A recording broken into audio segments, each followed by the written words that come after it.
Hello everyone, आप सभी का फिर से स्वागत है हमारे इस प्रोग्राम में जिसका नाम है माइंड जिम। जी हाँ दोस्तों, आज आपके साथ मिलते मिलते आज हम आ गए हैं इसके एपिसोड 15 पे।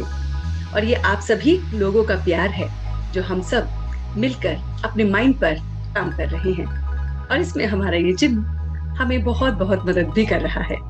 तो दोस्तों, सबसे पहले तो तहे दिल से आप सभी लोगों का शुक्रिया जो बहुत शिद्दत से हमारे इस प्रोग्राम को देखते हैं, कमेंट भी करते हैं और हमें अपने दिल की बात पहुंचाते हैं। तो इन्हीं बातों के साथ हम आज का ये प्रोग्राम स्टार्ट करते हैं। तो आज के इस एपिसोड नंबर 15 में हम आपके लिए लाए हैं प्यारी सी माइंड जिम की एक्सरसाइज। जी हाँ दोस्तों, माइंड जिम की वो एक्सरसाइज जो राइट और लेफ्ट ब्रेन को एक्टिवेट करने में मदद करती है। और जैसे कि आप सभी जानते हैं, इसमें हमारे प्यारे प्यारे बहुत प्यारे प्यारे बच्चे जो बहुत शिद्दत से इन एक्सरसाइजेस को कर रहे हैं, और तो और उसका रिजल्ट, उसका इम्पैक्ट उनकी स्टडीज पर, उनकी क्रिएटिविटी पे, उनकी इमेजिनेशंस पर भी हो रहा है। तो मैं चाहती हूँ कि आप सभी के साथ भी वही चमत्कार, वही मिरेकल हो जो उन बच्चों के साथ हो रहा है। तो सबसे पहले सीधे चलते हैं अपने पार्ट 1 में, माइंड जिम के एपिसोड 15 के पार्ट 1 में, जहाँ पे हमारे प्यारे प्यारे बच्चे हमारे लिए दोनों हाथों की एक एक्सरसाइज लाए हैं जिससे हम उनके कोऑर्डिनेशन से अपने राइट और लेफ्ट ब्रेन को एक्टिवेट करते हैं। तो सीधे चलते हैं अपने बच्चों के पास।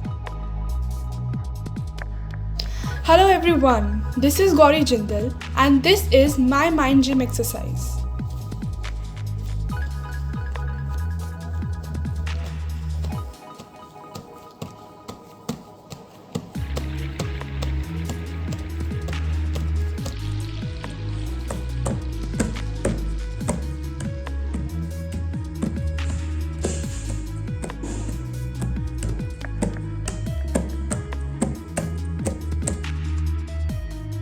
तो देखा दोस्तों, कितना अच्छा था ना, बच्चों के नजरिए से हमने वो एक्सरसाइज को किया।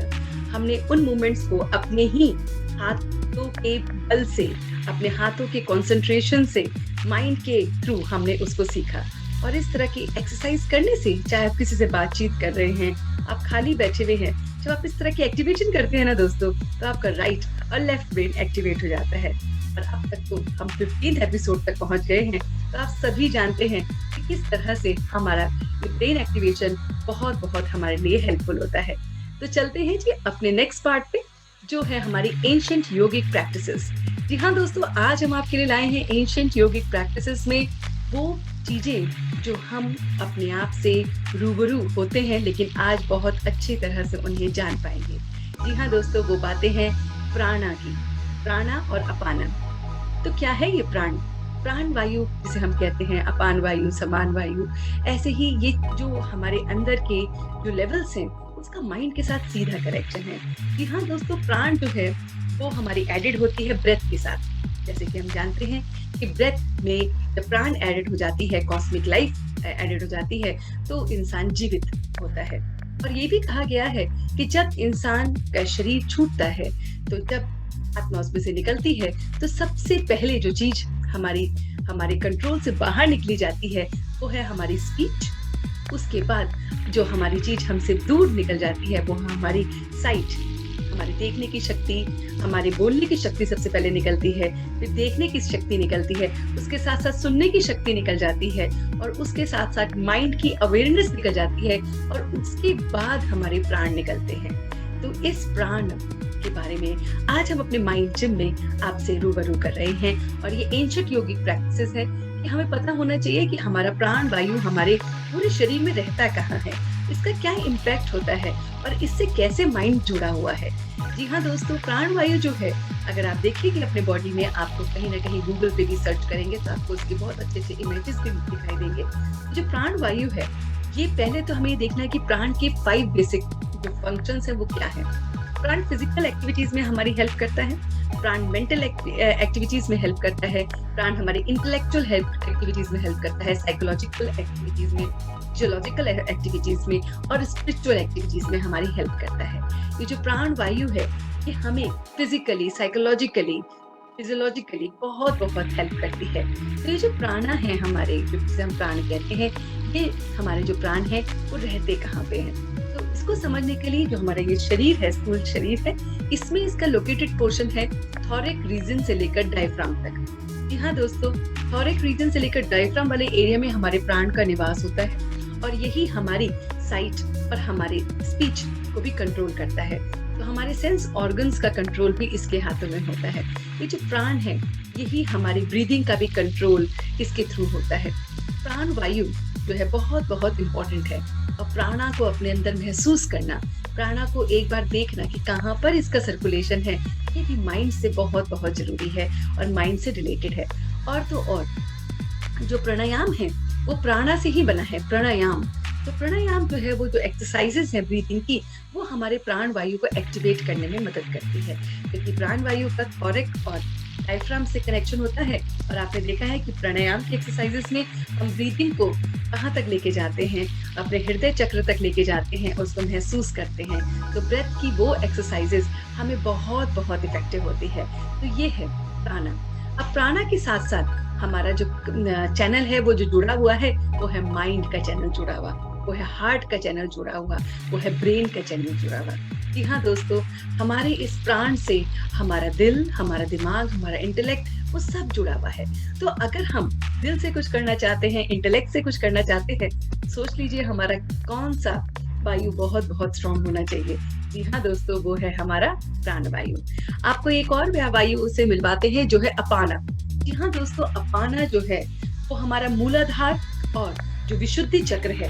अगर आप बॉडी को देखते हैं तो बॉडी में जो नेवल एरिया है, नेवल एरिया के जो बिलो वाला जो पोर्शन है, वहां पे हमारा अपान वायु रहता है। जी हाँ दोस्तों, अभी हमने देखा प्राण रहते हैं थॉरिक्स और डायफ्राम के बीच में, और जो अपाना है वो आपके नेवल एरिया से लेकर नीचे वाले लोअर पोर्शन तक रहता है। तो ये जो अपाना है, किस चीज को कंट्रोल करता है, या उसका जो रिदम है वो किसके साथ है? तो ये नेवल से नीचे वाले रूट चक्र के साथ है, और ये रिस्पॉन्सिबल है हमारे सारे opening of the lower portion के, जहाँ से हमारे सारे जो ऑर्गन्स का कंट्रोल होता है।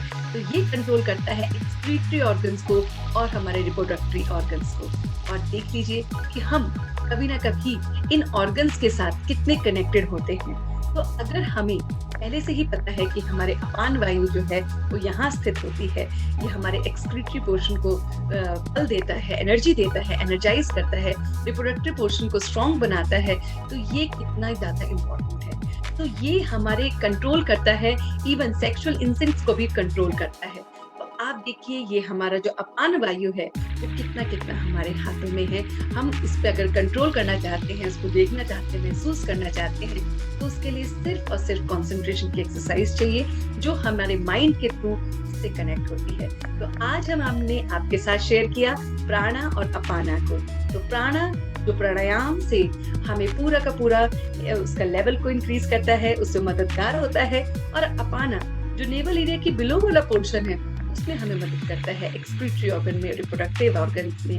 तो ये वाला जो पोर्शन है, ये हम अपनी बॉडी के बारे में जान पाए हैं। तो इस माइंड जिम में एंशिएंट एक्सरसाइजेस में हम आपको इससे मिलवा रहे थे। आते हैं अपने थर्ड पार्ट में। जी हाँ दोस्तों, तो थर्ड पार्ट है वो है हीरो विद इन यू। आपके अंदर ऐसी कौन सी बात है जो हम सब में कॉमन है? आपने देखा होगा कि हमारे पिछले एपिसोड्स में हमने अभी तक जो है 6 पावर्स को अपने अंदर देखा है। आज हम अपने आए हैं अपने 7th पावर पर। जी हाँ दोस्तों, वो पावर, वो शक्ति जो हीरो हमें बनाती है, उसका नाम ही शक्ति है। जी हाँ, वो कौन सी शक्ति है? वो शक्ति है हमारी बुद्धि की, वो शक्ति है हमारे मन की, वो शक्ति है हमारे थॉट्स की, वो शक्ति है हमारे ज्ञान की। जी हाँ दोस्तों, ज्ञान की शक्ति, मन की शक्ति, बुद्धि की शक्ति, शरीर की शक्ति, वो शक्ति जो हम सब में लव को स्प्रेड करने की है, पीस को स्प्रेड करने की है, हैप्पीनेस को स्प्रेड करने की है, ब्लिस को स्प्रेड करने की है। ये शक्ति सब हमारे माइंड से कनेक्टेड है।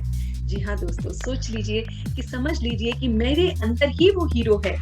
जी हाँ, हमारे अंदर ही वो हीरो है, वो हीरो जो इन सारी शक्तियों से अपने को भरपूर समझता है, वो हीरो जिसके अंदर आनंद की शक्ति है, जिसके अंदर नॉलेज की शक्ति है, ब्लिस की शक्ति है, हैप्पीनेस की शक्ति है। तो कितना हमें अपने आप को बूस्ट करके रखना चाहिए, कितना अपने आप के लिए ऑटो सजेशंस भी देने चाहिए कि yes, I am complete with in. जब भी हम लो फील करते हैं ना दोस्तों, तो अपनी पावर्स को एकदम से ना हमें देख लेना चाहिए। आपसे एक यहाँ पे छोटा सा इंसिडेंट शेयर करती हूँ कि जिन जिन लोगों ने स्पाइडरमैन वाले जो प्रोग्राम्स पहले आते थे वो देखे होंगे, तो जब वो स्पाइडरमैन को याद करता था, जब वो लोग महसूस करते थे कि हमारी शक्ति कम हो गई है, तो वो स्पाइडरमैन को याद करते थे और उनकी जो वाइब्रेशंस थी वो स्पाइडरमैन तक पहुंचती थी और स्पाइडरमैन उनके नॉर्मल व्यक्ति के अंदर उसके अंदर अपनी पावर्स दिखने लगती थी और वो बिल्कुल उसकी तरह से महसूस करता था और वो उसके अंदर वो शक्ति आने लगती थी और फिर वो वहां जाकर उनकी मदद करता था। हम सब में भी क्या वो स्पाइडरमैन की शक्तियां नहीं है? जब हम कमजोर महसूस करते हैं दोस्तों, जब माइंड से कमजोर हो जाते हैं, शरीर से कमजोर हो जाते हैं, इंटेलेक्ट से कमजोर हो जाते हैं, नॉलेज से कमजोर हो जाते हैं, उस पल हमें ये हीरो विद इन अस का पाठ पक्का करना है। और यही माइंड जिम का आपके लिए एक्सरसाइज भी है कि जब आप कमजोर पड़ जाते हैं तभी तो माइंड जिम काम आता है, तभी तो उसको माइंड को एक बच्चे की तरह समझना समझाना काम आता है दोस्तों। तो ये है हमारा वो बात जो आपको बताता है कि hero is with in you. चलते हैं दोस्तों अपने नेक्स्ट पार्ट में जो है पार्ट 4। पार्ट 4 बताता है द फायर इनसाइड अस। जी हाँ दोस्तों, इस एपिसोड में, इस पार्ट में हम आपको मिलवा रहे हैं आपके ही सिंड्रोम से, इसका नाम है गिल्ट। अक्सर हमने देखा है दोस्तों, हम सुबह से लेकर रात तक कुछ ना कुछ ऐसा करते हैं जिसके लिए हमें गिल्टी होना पड़ता है ना? जिसके लिए हम सोचते हैं ओहो मुझसे गलती होगी, लेकिन गलती को हम माफी के रूप में हम मानते भी नहीं है ना दोस्तों। कभी कभी तो गलती हो जाती है और हमारा जो ईगो होता है, अहम होता है या ओहदा होता है, वो हमें उसी स्टेटस पे रखता है तो व्हाई आई शुड आस्क, है ना? मैं क्यों माफ करूं, मैं क्यों माफी मांगू, है ना? तो ये जो गिल्ट है, जब हम गलती कर लेते हैं और ये जो गलतियां हैं वो अक्सर हमसे हो जाती हैं। कभी कभी गलती थॉट लेवल पे होती है, कभी वर्ड्स के लेवल पे होती है, कभी एक्शन के लेवल पे होती है, कभी हमारे पास्ट एक्सपीरियंस के लेवल पे होती है दोस्तों, और कभी कभी इंफॉर्मेशन के लेवल पे भी हो जाती है ना? किसी ने हमें किसी के बारे में कुछ बोला कि ऐसे ऐसे है और हमने उसको सुन लिया, इंफॉर्मेशन ले ली और हमने भी अपनी वैसे ही अपनी भूमिका बनाई और उस व्यक्ति के साथ वैसे ही व्यवहार कर लिया। बाद में हमें रियलाइज होता है कि वो तो गलत इंफॉर्मेशन थी। बहुत गिल्ट महसूस होता है कि नहीं? तो दोस्तों, ये जो गिल्ट है ये भी हमारे माइंड को बहुत रेस्टलेस बनाता है। ये बॉडी का वो सिंड्रोम है जो हमारी बॉडी पर भी असर करता है। जी हाँ, आपको मैं ये बताना चाहती हूँ कि जिन जिन लोगों को गिल्ट होता है उनके लंग्स, उनके फेफड़े, उनकी जो ब्रीथिंग की कैपेसिटी है वो धीरे धीरे कम होने लगती है। इसका साइकोलॉजिकल इम्पैक्ट पड़ता है सीधे हमारे लंग्स पे। जी हाँ दोस्तों, गिल्टी होने से जब हम गिल्ट फील करते हैं, उस फीलिंग का सीधा जिस ऑर्गन पे असर पड़ता है दोस्तों, वो है हमारे लंग्स। तो हमें अगर अपने लंग्स को, अपने ब्रीथिंग पोर्शन को बिल्कुल ठीक रखना है, हो जाती है गलतियां, महसूस कर लिया, अब करना क्या है ना? तो मिलवाते हैं आपको अपने 5th पोर्शन में, जिसका नाम है सर्वेंट और मास्टर। तो हमारा जो 4th पोर्शन था जिसमें हमने पढ़ा कि मुझे गिल्ट है। अगर मैं आपको अभी कहूँ कि रिकॉल कीजिए कि आज सुबह से लेकर अभी तक आपने कौन कौन सा गिल्ट किया है। अच्छा चलिए, आप 2 दिन पहले का कोई गिल्ट आपको याद है तो महसूस कीजिए। आपके सामने बहुत सारी बातें आ जाएंगी दोस्तों, बहुत सारी। और कुछ गिल्ट तो इतना पुराना है कि हम बचपन से लेकर अभी तक उसको लिए बैठे हुए और निकल ही नहीं पा रहा है। तो आइए अब हम आपको बनाते हैं सर्वेंट से मास्टर। जी हाँ दोस्तों, इसी गिल्ट सिंड्रोम को आपके ही इस माइंड जिम में आपसे बहुत कोसों दूर लेके जाते हैं। जी हाँ, कोसों दूर लेके जाते हैं और वो प्रोसेस है कैथारसिस। जी हाँ दोस्तों, कैथारसिस एक वो प्रोसेस है, साइकोलॉजिकल टर्म है जो आपको बहुत हेल्प करता है इस गिल्ट से बाहर निकलने के लिए। तो करना क्या है कैथारसिस में? कैथारसिस में हम अगर देखें तो कैथारसिस का बहुत सारी चीजें हैं जो हम कर सकते हैं अपने आप को बाहर निकालने के लिए। दोस्तों, कैथारसिस में सबसे पहली बात है कन्फेशन। जी हाँ दोस्तों, आपने देखा है जैसे क्रिश्चियनिटी में एक कन्फेशन रूम होता है और वहां पर जो भी लोग अपनी बात को कन्फेस करना चाहते हैं वो फादर उस रूम में बैठे होते हैं। वहां पर एक छोटी सी विंडो होती है और फादर भी अवेयर नहीं होते हैं कि कौन उधर बोल रहा है। बोलने वाले को भी फादर नहीं दिखते हैं, बट वो अपनी बात को कन्फेस कर देते हैं। जी हाँ दोस्तों, ये कन्फेशन एक सबसे बढ़िया तरीका है। कभी कभी हम कन्फेस अपने दोस्तों के सामने कर लेते हैं, अपने फैमिली मेंबर्स के सामने कर लेते हैं और कभी-कभी हम ये कन्फेशन अपने उस रब, उस खुदा के सामने कर लेते हैं। लेकिन कन्फेशन ही कैथारसिस का बहुत-बहुत आसान तरीका है। तो कभी भी आपको गिल्ट होता है तो कैथारसिस कीजिए, कन्फेशन कीजिए। अगर आपको लगता है कि कन्फेस करना किसी के सामने, जो आपके फैमिली मेंबर्स हैं, आपके फ्रेंड्स हैं, वो आपको समझेंगे और आपकी इस कन्फेशन को भी समझेंगे, तो उनके सामने कन्फेस करना बहुत-बहुत हेल्पफुल होता है। लेकिन अगर आपको लगता है कि मुझ में इतनी हिम्मत नहीं है कि मैं अपनी फैमिली के सामने, फ्रेंड्स के सामने कन्फेस कर सकता हूँ, तो दोस्तों उसका सिंपल सॉल्यूशन है डायरी राइटिंग। जी हाँ, डायरी राइटिंग या जर्नल राइटिंग, जो हम बचपन से सुनते आए हैं, देखते आए हैं। ये भी कैथारसिस का एक वो प्रोसेस है जिससे आप गिल्ट सिंड्रोम से बाहर निकल सकते हैं। जी हाँ दोस्तों, डायरी राइटिंग में करना क्या है, आपकी जो भी दिल की बातें हैं वो उसमें लिख दीजिए, सॉरी मांग लीजिए गॉड से और कह दीजिए कि you be with me always, you are my guide, you will help me, और इस तरह की बातें कीजिए उसके साथ। तो आपका ये गिल्ट आपसे उसको दूर चला जाएगा और आपको बहुत-बहुत उस पावर की, उस शक्ति की महसूसता होगी।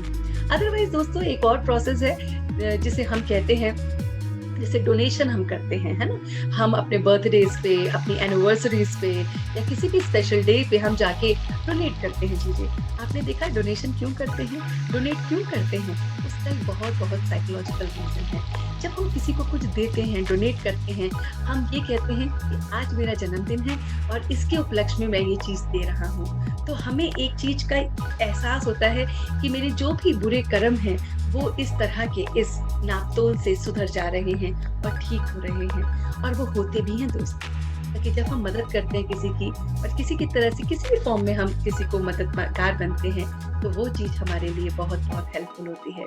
आपको एक कैथारसिस का एक और बात बताती हूँ। जब हम मूवी देखते हैं दोस्तों, कोई भी मूवी देखते हैं, आप उस मूवी में इतने इन्वॉल्व हो जाते हो कि आप अक्सर हंसने भी लगते हो और रोने भी लगते हो। सिचुएशन में अगर कोई सीन ऐसा आ रहा है जो पैनिक करता है, तो आप भी उस पैनिक सिचुएशन को महसूस करते हो। वो भी कैथारसिस ही हो रहा होता है। लेकिन जिस सिचुएशन में आपको वो फीलिंग आ रही है, जिस सिचुएशन में आपको वो सब कुछ हो रहा है दोस्तों, वो आपके दिल से कनेक्टेड है, आपके माइंड से कनेक्टेड है, तभी आप वो आंसू बहा रहे हैं कि कभी ना कभी तो ऐसा आपकी लाइफ में भी हुआ है, या आप उसको महसूस इतना कर लेते हैं कि मेरे साथ भी अगर होता तो शायद मैं भी ऐसा ही करता। तो दोस्तों ये मूवी को वॉच करना या मूवी को देखते हुए जब आप ऐसा महसूस करते हैं, तो वो भी आप अपने इसलिए कैथारसिस ही कर रहे होते हैं। अक्सर आपने दोस्तों देखा होगा कि हम एक पर्टिकुलर सीरीज को लगा लेते हैं, या कभी-कभी हँसने की कोई सीरीज होती है या कोई क्राइम सीरीज होती है, तो वो क्यों पर्टिकुलर सीरीज ही हमें अच्छी लगती है और एक मन करता है कि एपिसोड्स पे एपिसोड देखते जाए, क्योंकि हम अपना कैथारसिस कर रहे होते हैं दोस्तों। कहीं ना कहीं हम उससे कनेक्ट होकर अपने आप का कनेक्शन ढूंढ रहे होते हैं। That is well and good, it's not bad. चलते हैं दोस्तों एक और बात में कैथारसिस के, जो है गंगा स्नान। जैसे हम गंगा स्नान करते हैं या होली वाटर में डिप करते हैं, आपने देखा है आप क्या कर रहे होते हैं? आप कैथारसिस ही कर रहे होते हैं। आप ये कह रहे होते हैं कि मैंने ये एक डुबकी लगाई और मेरे सारे के सारे पाप जो है वो धुल गए। मैंने दूसरी डुबकी लगाई, मेरे ये वाले पाप धुल गए, ये वाले फ्यूचर के धुल गए, ये मेरे उसके धुल गए, ये मेरे अपनी फैमिली मेंबर्स के धुल गए। That is fine, because you are actually framing your mind कि मैंने ये किया था और अब मैं उससे बाहर निकल गया हूँ। है ना कमाल की बात दोस्तों? है कैथारसिस इसमें भी। ऐसे ही दोस्तों जब हम लोहड़ी मनाते हैं या जब हम होली सेलिब्रेट करते हैं या कोई हवन करवाते हैं या दिवाली, दशहरा या कोई भी फेस्टिवल को सेलिब्रेट करते हैं, है ना, तो क्रिसमस सेलिब्रेट करते हैं, एक्चुअली उसमें भी हम कैथारसिस ही कर रहे होते हैं। हम कहते हैं हम पुराना सब कचरा वचरा सब बाहर निकालेंगे। इट मीन्स पुरानी बातों को, पुरानी चीजों को स्वाहा कर रहे हैं और नई सुबह को, नई इस रोशनी को अपने अंदर भर रहे हैं। ये भी कैथारसिस है दोस्तों। देखा ना आपने कितनी आसानी से आप सर्वेंट से मास्टर बन सकते हैं, कितनी आसानी से अपने सारे गिल्ट को बाहर निकाल सकते हैं। तो कीजिए इन प्रोसेसेस को और बाहर निकलिए अपने उस गिल्ट से, ताकि आपकी प्राण, आपकी अपाना बिल्कुल एक जैसा एक रस हो जाए। और तो और दोस्तों आपको एक और बात बताते हैं कि इसमें आपने चेक भी करना है कि मेरे इन चीजों से मेरे बायोलॉजिकल बेनिफिट्स भी बहुत होते हैं। जी हाँ, हमारे ऐसे प्रोसेस करने से या माइंड जिनको के इन एक्टिविटीज से आप देखेंगे कि आपके अंदर बायोलॉजिकल बहुत बेनिफिट्स होते हैं। दोस्तों, बायोलॉजिकल बेनिफिट्स की जब हम बात करते हैं कि आप बहुत एक्टिव महसूस करेंगे, आप बहुत एफिशिएंट महसूस करेंगे, अलर्ट महसूस करेंगे। आपको लगेगा कि मैं कुछ ना कुछ नया सीखूं, मैं कुछ ना कुछ क्रिएटिव करूं। आप विड्रॉ की पावर को अपने अंदर देखते हैं कि I can withdraw my self from anything. आप इजीली क्विकली विड्रॉ कर पाते हैं। आपकी कॉन्सेंट्रेशन पावर इंक्रीज हो जाती है जब आप अपने अंदर की शक्ति को जगाते हैं, अपने अंदर के गिल्ट सिंड्रोम से लड़ते हैं, या अपने अंदर के प्राण, अपान, इन सभी वायु को, 5 वायु को महसूस करते हैं। तो ये सब चीजें आपको बेनिफिट्स देती हैं। जी हाँ दोस्तों, आप फियरलेस हो जाते हैं। आप सबके साथ बहुत फ्रेंडली बिहेव करते हैं। आपके अंदर वो फीलिंग आ जाती है कि all whosoever I will meet are my friends। ये सब आपके अंदर तब होता है दोस्तों जब आपका मन एकदम शांत होता है। तो माइंड जिम है ही इसीलिए कि आपके मन की जो भी गतिविधि चल रही है, जो आप 15 एपिसोड तक हमारे साथ जुड़े हैं, आपने देखा ही होगा कि कितनी चीजों से आपने अपने आप को इस समय निकाला है। तो ये है बेनिफिट्स की बात। और तो और आपके अंदर न्यू ट्रेट्स आने लगते हैं। आपको लगता है कि मैं लाइफ में कुछ नया कर सकता हूँ, हाँ मुझ में भी जज्बा है, मैं भी कुछ कर सकता हूँ। तो देखा दोस्तों, बातों ही बातों में आ गए हम अपने लास्ट पोर्शन पे, जिसका नाम है इनर एक्सीलेंस। जी हाँ दोस्तों, इनर एक्सीलेंस वो पोर्शन होता है जिसमें कुछ पल के लिए हम बैठकर सारी बातों को रिकॉल करते हैं, कंसंट्रेशन एक्सरसाइज करते हैं, ताकि जो कुछ भी हमने अपने माइंड जिम में इस एपिसोड 15 में सीखा, वो सब हम महसूस कर सके और इस मन को पूरी शक्ति दे सके। तो चलते हैं अपने इस एपिसोड में, इस इनर एक्सीलेंस में। तो मैं आप सबसे रिक्वेस्ट करूंगी कि just sit in a comfortable posture. कुछ पल के लिए अपने आप को एकदम रिलैक्स कर लें। आप जिस भी स्थान पर विराजमान हैं, बस वहां पर रिलैक्स होकर बैठ जाइए। अपनी आंखों को आप बंद करना चाहते हैं, आप बंद कर सकते हैं। खुली रखना चाहते हैं तो किसी पॉइंट पर आप फोकस कर सकते हैं विदाउट एनी स्ट्रेस। और आप देखिए कि मैं आज अपने आप से और जुड़ रहा हूं। माइंड जिम के थ्रू मैंने आज अपने प्राण वायु को देखा। महसूस कीजिए अपने प्राण वायु को। ये प्राण वायु जो मेरे नॉस्ट्रल से होते हुए, थॉरिक ग्लैंड से होते हुए मेरे डायफ्राम तक मुझे महसूस हो रही है। आप एक डीप ब्रेथ ले सकते हैं and see that this breath is going till your diaphragm।